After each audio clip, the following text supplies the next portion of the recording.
You are listening to the Information Security Notes and Podcast, episode 44, original release time February 11th, 2021. As always, I'm your host, Josh Amishav. Today we have Ted Harrington join us on the show. Ted is an author, speaker, and also an executive partner at Independent Security Evaluators.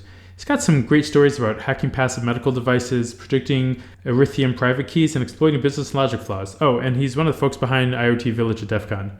My three main takeaways from our conversation were: 1, the 6 fundamentals of security testing; 2, how to do threat modeling right; and 3, his advice for starting a security company.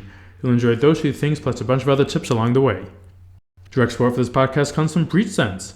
According to the Verizon Data Breach Investigations report, stolen credentials are consistently one of the most common methods used in hacking-related breaches. It's no wonder when the average user recycles the same password across 4 different accounts.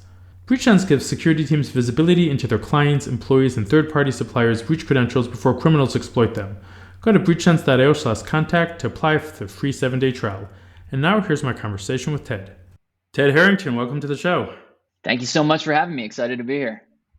So can you tell us, who are you and what do you do? Yeah, my name's Ted Harrington, and I'm a partner at a security consulting company called ISE. And basically, companies come to us when they need help finding how hackers would exploit their software systems and give them advice on how to fix it. So I'm a leader of ethical hackers, and I'm an author, and I speak as well about the same topics. Cool. How did you get started in Infosec? So my journey to security was one that I think I was on my whole life before I realized what I was doing. I'm not the guy who we all know, right? The guy or gal who's been, behind a terminal since they were like 4. That wasn't me. What I was I was always very entrepreneurial minded and looking to start companies or grow companies. And I started my first company in college, and I was really skewing towards tech. And it was about like roughly a decade ago when I met the guy who's now my business partner. And when he started talking about the business and what he wanted to do, and I started talking about what I'm interested in and where my areas of skills were, it was like that day, literally that day that we met, we're like, we got to do this. And I felt like I was home once I had found security as really my calling. And this is my life's pursuit now. Cool. So one of the other projects you're involved with is the IoT Village at DEF CON. Can you talk a bit about what are the differences when you approach like IoT testing versus, let's say, web app testing? How are they different? Well, I actually argue that IoT security is application security. And the reason that I say that, there are differences. I mean, there's a Venn diagram, right? There's 2 circles and there's an overlap between the circles for sure. But the majority of it is the overlap, because when you talk about what does it mean to attack connected devices or exploit connected devices, really what it's about is attacking the software that runs these systems. And there's definitely a hardware element to it. So for example, like if someone can get their hands on a device, like if they can get their hands on the thermostat or whatever, most likely they're going to be able to compromise that device. But the real, like where it really matters is whether someone can attack it remotely by attacking the software. And so in that context, I think they're actually pretty much the same. Like IoT security is a problem because of application security issues. Cool. So you had, I think your company had some experience with some medical device testing. Can you tell us a bit about that? Yeah, we did this piece of research over the course of it was a long time. It was like 2 years, and all those 2 years though, basically a full year of it was getting hospitals to participate. It was unbelievable that we'd go to these organizations and we'd say, hey, we want to do research, so we're going to do what's the equivalent of like I don't know, $100,000 worth of work for you, and we're not going to charge you for it.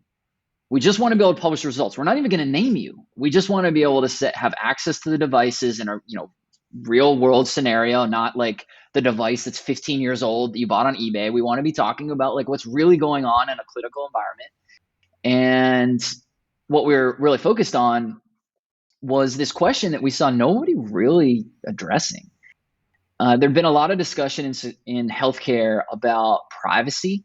Like, could someone steal someone's medical information? And that's undeniably a real problem.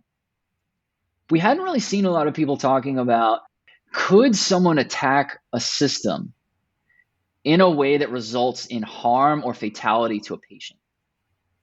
And we really wanted to understand that. And there were a few people at the time who had been doing that research, but looking at what's called active medical devices. So those are devices that do something to the patient. So, for example, a pacemaker is a perfect example that actively manipulates your heartbeat. And it's fairly easy to understand how if you manipulate that, that would hurt a patient.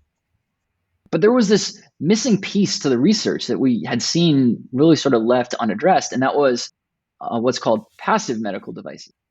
And passive medical devices don't do something to the patient. They react to the patient.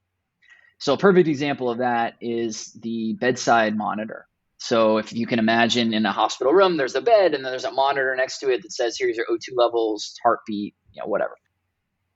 And so the challenge question was, could someone hurt a patient by attacking a passive medical device like the patient monitor? And the short answer to that is yes. And it's obviously more complicated than that. But what we found was, for example, that what you do to harm a patient by attacking a passive medical device is you actually attack the delivery of care. That means you attack the way that a physician makes a patient feel better. And so, for example, one of the attack techniques that we found you could do by exploiting what's called a remote code execution weakness is you perform an attack. Someone could, anywhere in the world, where they could essentially bypass the login, and they could operate the device as if they are themselves the administrator. And curious, do the hospitals connect? Are these devices normally connected to the internet, or are they connected to an internal network within a hospital? So some devices are connected and some devices are not connected to the internet. But what we were able to find through this is just the medical device or the patient monitor element of the research was just one part of it. But across all the different slices of this research, what we were looking at was, could someone from a remote vantage point access the network and then pivot within the network to other devices on the network? And that's ultimately what we found you could do. In this case, this was internet accessible device.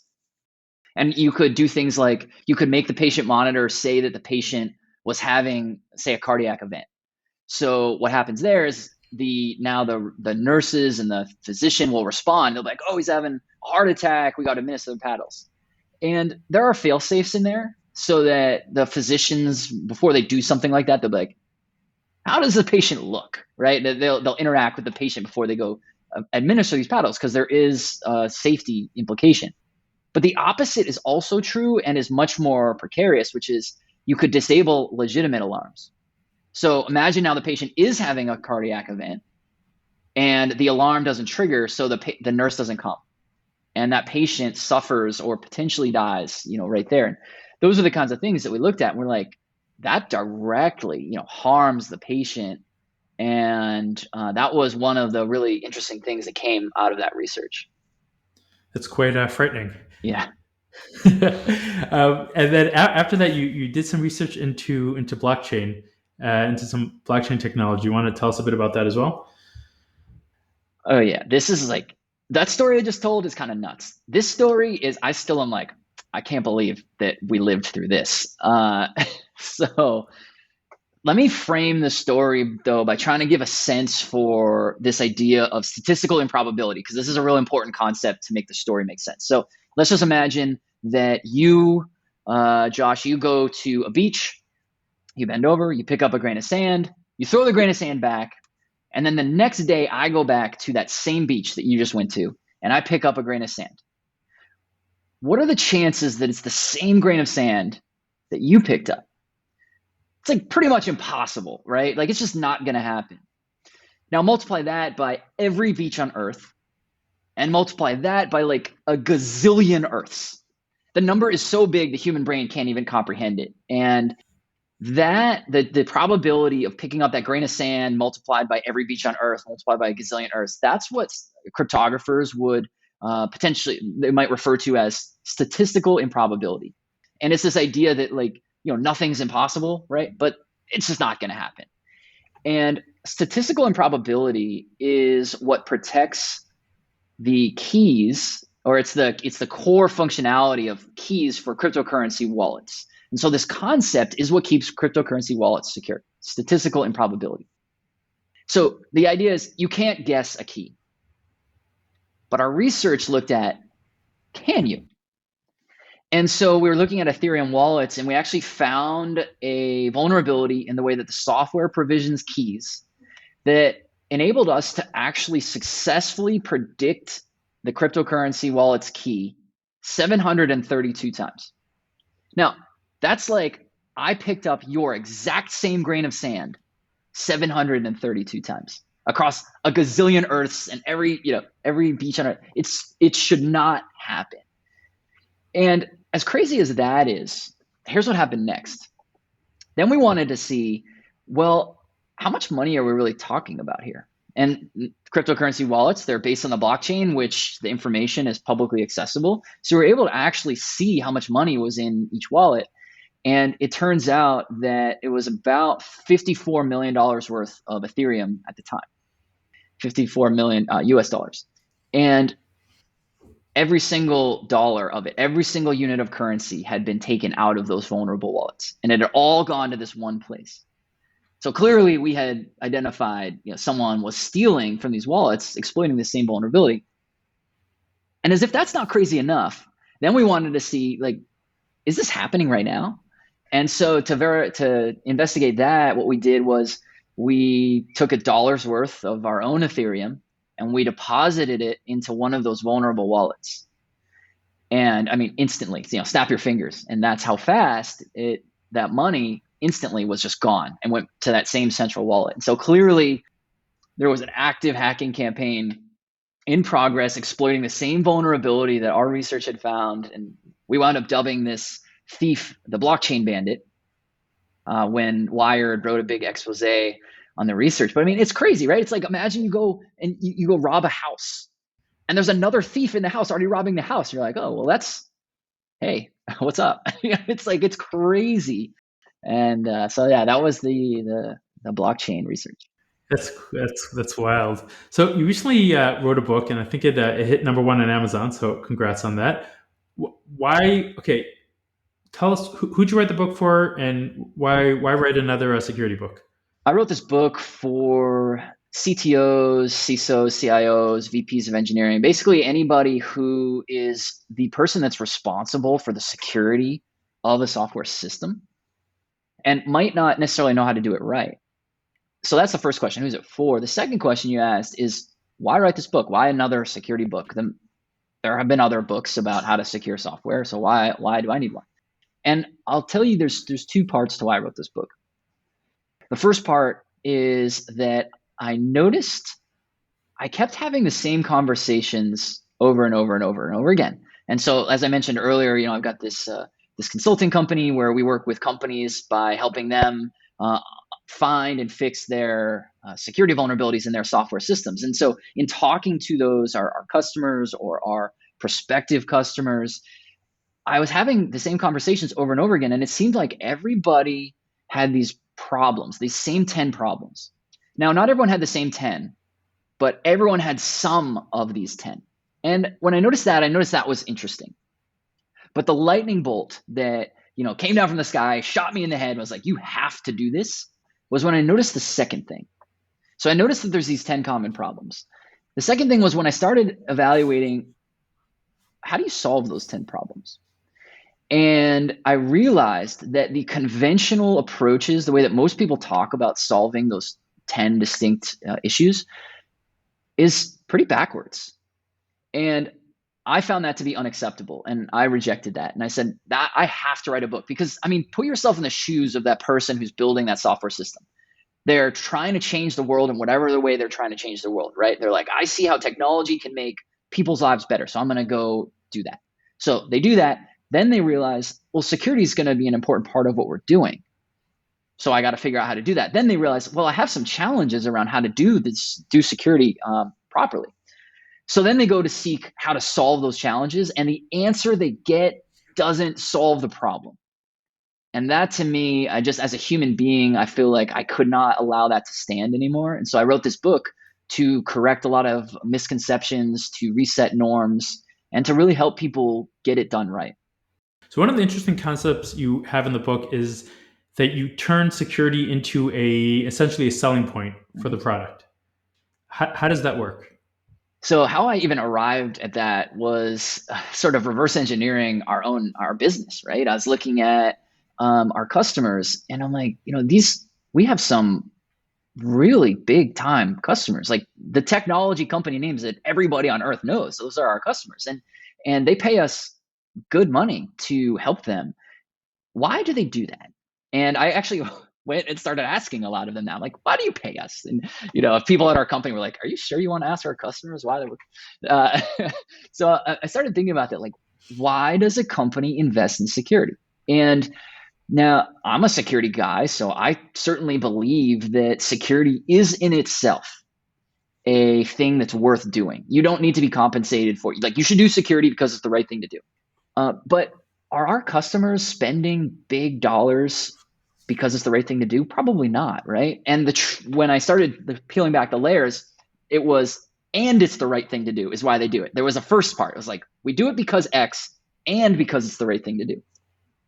And the X is that it delivers a competitive advantage. It gives them the ability to prove to their customers, because many of our customers sell to enterprises. And so for them to be able to go to, pick your large enterprise and say, look, here's how secure our software is. This is what we do. Here's how we constantly are trying to improve it. Here's how you can verify it. That gives them a competitive advantage. It makes them look better than their competitors who are not being that transparent. And most organizations are not being very transparent about their security. And it smooths the path, because now think about being an enterprise buyer. The enterprise buyer says, well, the software systems that I license or subscribe to or even acquire, I expect them to be secure. So they want that. The buyer wants that. And then along comes a company being able to speak that language to them and actually prove it, not just say they're secure. Like, a lot of companies are like, highly secure, and then like do nothing to prove it. They're like, highly secure, military grade encryption, stupid stuff like that. But the company comes along and says, here's what we do. Here's how we do it. Here's how you can verify it. Here's our security evaluator that you can talk to help outline what it is that we're saying is true. That's really compelling to the enterprise buyer. So let's talk a bit about the fundamentals of security testing. You have in the book, you describe sort of a Maslow pyramid of, I guess, from the base where you need to start to I guess what's kind of what you should get to with a goal where you don't necessarily get to. Can you break down those steps and what's that all about? Yeah, definitely.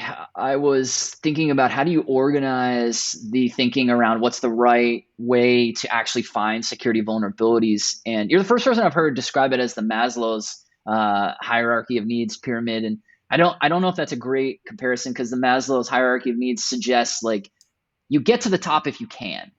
But the argument that I'm making is you must get to the top. Don't settle just for the bottom, which is what most people do. And so there's 6 layers to it, and then there's a separator between the top 3 and the bottom 3. And the bottom 3 are what I call the fundamentals. And these are the things that most people think security is part of, these 3. So the 3 things are, first, you need to analyze the design. How does the thing work? Who's it for? What are the workflows? What access does it, what assets does it provide access to? Things like that. Now, just on that stage, and you had a bit about like black box testing versus white box testing. That would fall into this stage, right? Understanding exactly what's going on. Now, what are your thoughts? I was going to say Sorry, go ahead. Those are methodologies that you'd apply to the whole method. So everything that we would talk about in this triangle idea, you want to approach it white box. White box isn't just one of the elements. Okay, go ahead. So we're talking about analyzing the design, understanding the components, how something works. Yeah, so that's the first step. And Unfortunately, a lot of security approaches don't actually do that. For example, a lot of security testing today is really reliant on tools, right? It's like, let's run this automated scanner and then it's going to spit us out some results and then we do something with that.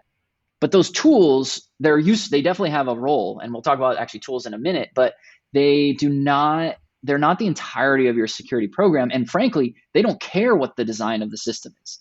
It doesn't matter to a tool if this system works in financial services or it works in media and entertainment or it works in construction technology. But I can guarantee you this, the threat model is very different for those different industries or different use cases. And so analyzing design is really important because it's going to inform the attack scenarios that come in the later stages of this method. So that's the first one, is analyze the design. The second one and the second one and the third one, they sort of go hand in hand. They are two different things, but they're very interrelated. And so it's run scanners is one, and then the other is look for known vulnerabilities. And the reason I'm saying they go together is that oftentimes you're running a scanner that looks for known vulnerabilities, but you can look for known vulnerabilities manually too. And I actually recommend that you should. And so the advantage to these two stages is that with the running scanners, that's a very quick and very efficient way to understand what the attacker is going to see. It helps you quickly identify issues that you can apply in later stages of the assessment. And then known issues, attackers are just like you and me, right? They want the most efficient way to do a thing. And so they're saying, well, if most other people make these kinds of issues, these known issues, maybe this system has as well. And so those three things make up what I call the fundamentals.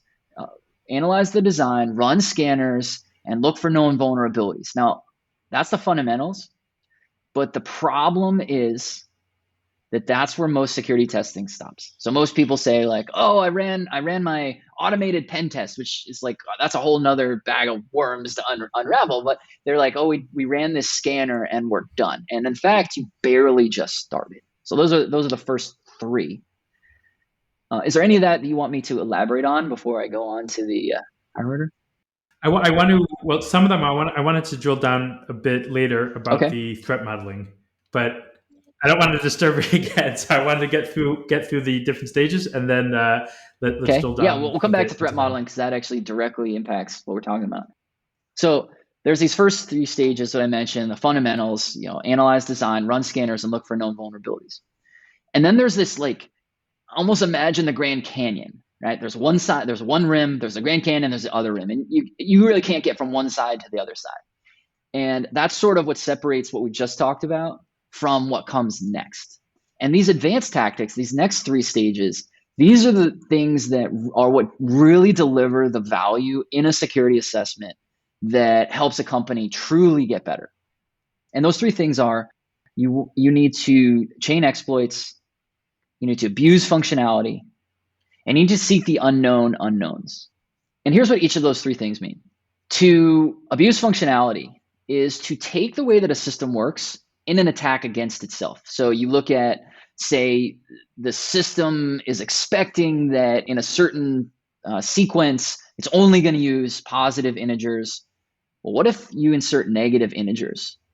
What happens then? Like, it's supposed to process the number. The functionality is there to do that. But if you use it something that wasn't expecting, will the system break? And that's actually a very effective technique. But you can't use a tool for stuff like that. You need to do it manually.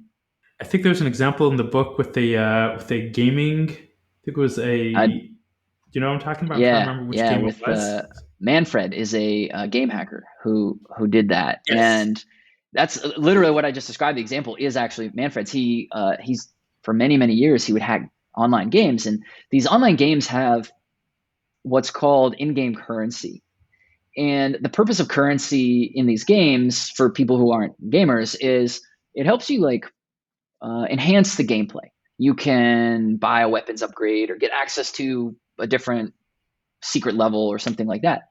And they have these banking systems in the game to facilitate transactions. And the way the banking systems work, this is way oversimplified, but it's like saying you have 500 coins or whatever the currency is. Well, let's just say coins.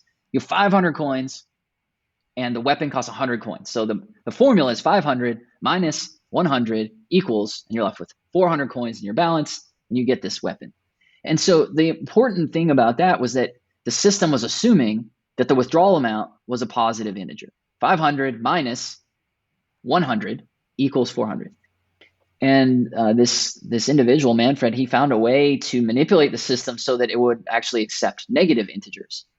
So it would now say 500 minus negative 100. And as we all learned in middle school, subtraction of a negative is actually addition. So instead of 500 minus 100, 400, it's now 500 plus 100 equals 600. And so he was able to actually grow his account balance, get these upgrades. And the important point about it is the system was not supposed to work that way, but it did. And that's what abusing functionality is like. You're looking at how does the system work, and can we take the existing functionality and abuse it so that we can exploit the system. Okay. And do you have an example about the chaining Yes. of exploits? So chaining of exploits is something that we see very, very commonly.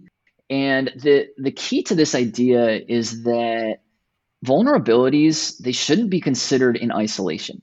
They should be considered in context of each other. So, for example, there was an application that we were performing a security assessment on.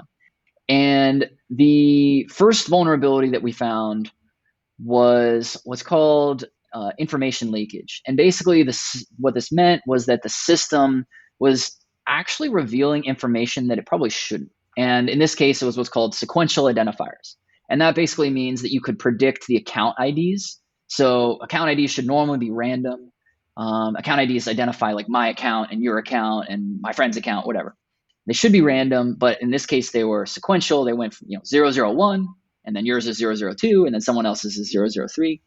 And so that was one issue. Now on its own, not that big of a deal, definitely worth knowing. You shouldn't do it, but is it something that's going to exploit the system? No. The second issue, also not exploitable on its own. And the second issue was broken authorization. And it basically meant that in order to change the credentials for a given account, you couldn't just change them, but you did need a piece of information. And if you had this piece of information, you could change them. And the piece of information you needed to change the credentials was the account ID. Now, if I don't know your account ID, I can't change your credentials. But what if I can predict your account ID? So when you take these two together and you say, well, I can predict every account ID in the system, and with those account IDs, I can change every person's credentials, their password. I now can own every single account in the entire system. And that's a great example of chaining exploits, where neither one of those on their own, while they were not good, neither one of them on their own was directly going to exploit the system. But when you put them together, it's the worst possible compromise of that system. Okay, and what are the unknown So unknown unknowns, that's the sort of pinnacle here of security testing. And this is difficult because this is looking for things that you don't even know to consider. And it's like, is Ted's advice to think about the things that are unthinkable? Like, it's just, I know that it's kind of bizarre advice, but the point is that what we need to do is we need to be constantly addressing assumptions that might exist and building layers of defense in depth and doing things to anticipate that the world might be different because of something that we haven't thought about yet. And so a great example of an unknown is what's called request smuggling. Now, besides being like probably one of the greatest sounding terms of any sort of attack technique, what request smuggling is a technique that's used in web applications. And to sort of simplify the way that web applications work, they receive a lot of traffic. And there's two ways that a web app can deal with that traffic. One way is that they can have a very capable, expensive server that can handle all of that traffic. Or the other way is they can have many cheaper, less expensive servers to spread the traffic amongst all of them. And that's usually the better business decision for most organizations to do that. But in order to do that, you need what's called a load balancer. And think of a load balancer like a traffic cop. The traffic cop says, okay, this car, you go in that lane, and this car, you go in that lane, and this car, you go in that lane. So the load balancer basically says the traffic that's coming in, I'm going to send it to each of these different respective servers. Now, those two pieces of software, the load balancer and the server, the web server, they're supposed to handle requests the same way. But in the cases where the implementation varies, that's where an attacker can actually smuggle a request, a malicious request in. That's request smuggling. So for example, let's say one of them is overly permissive, which means it says, well, it's supposed to match a certain format, and if it doesn't, I'll let it in anyway. And another one might be overly restrictive, which says, if it doesn't match the format, I'll reject it. And where that's a mismatch, an attacker could take a legitimate request and smuggle in beside it a malicious request. And those malicious requests, there's like anything you could do with that. You could leak account information, get credentials, change passwords. There's all kinds of stuff.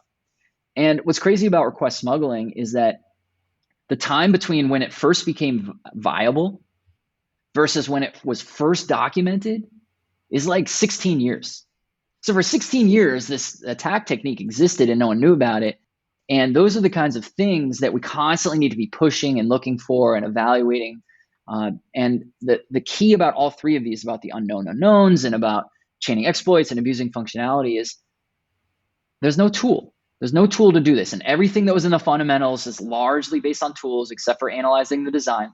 And what's these more advanced tactics, they're much more manual. And the difference between the top three and the bottom three, is that most people mistakenly think that security testing is just the fundamentals. And unfortunately, it's not.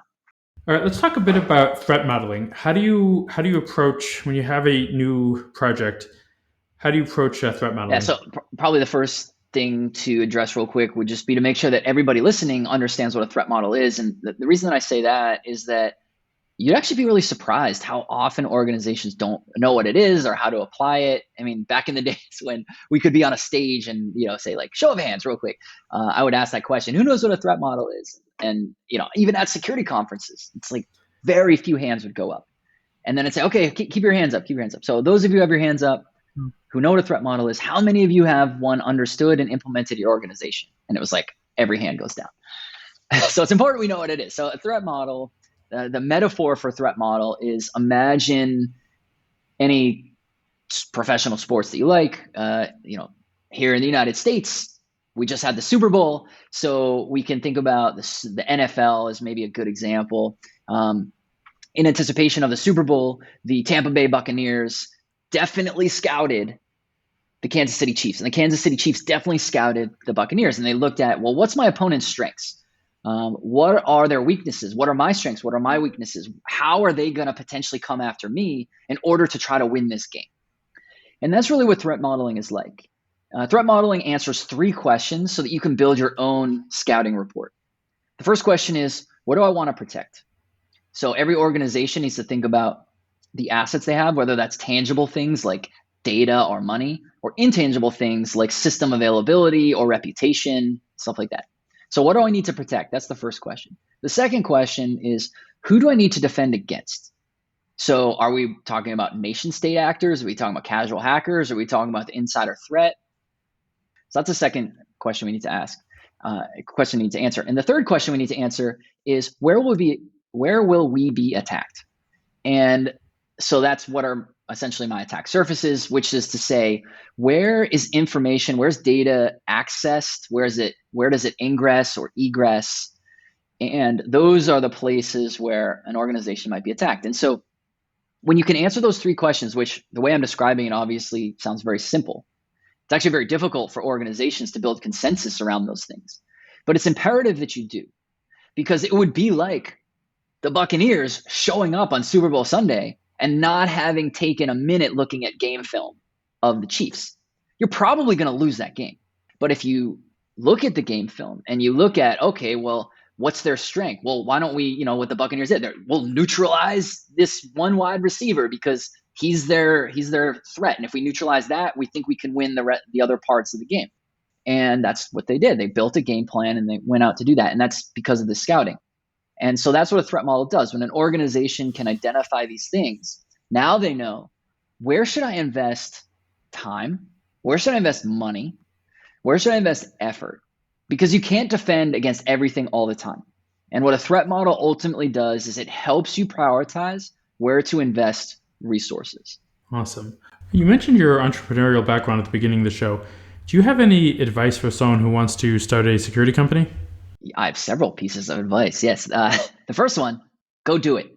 If you have the inkling of a desire to start any company, especially a company in security that has so much need, go do it. The best way you're going to learn how to do anything is by doing it.